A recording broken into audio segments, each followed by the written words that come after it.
Offer ఎవరు వదులుకుంటారే నాకు మా నాన్న అంటే అర్జెంట్ పని ఉంది అని చెప్పినాక 1 hour పోస్ట్ పోన్ చేస్తాను అది మళ్ళీ ఇదే ప్లేస్లో కలుద్దాం అంతే సింపుల్.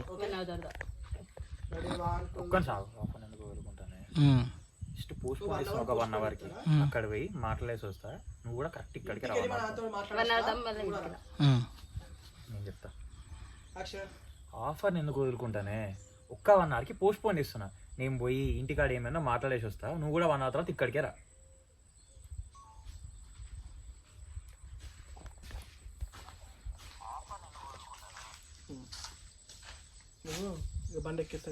సో ఫ్రెండ్స్ ఎపిసోడ్ 11 అయితే కంప్లీట్ అయిపోయింది. ఇంకొక 2 సీన్లు ఉన్నాయి మా ఇంటికాడ, మాయ తీసుకోవాలి అంతే. వేడి మీద సన్నివేశాలు అనేది తీసినాం. Right bye Sri. నాది అయిపోయింది, పోతాయి బాయ్. అందరికి బాయ్ చెప్తాను ఇక బాయ్. నెక్స్ట్ బ్లాగ్ లో కలుసుకుందాం ఇక. టాటా. అందరికి బాయ్ చెప్తాను ఇక బాయ్. నెక్స్ట్ బ్లాగ్ లో కలుసుకుందాం ఇక. టాటా.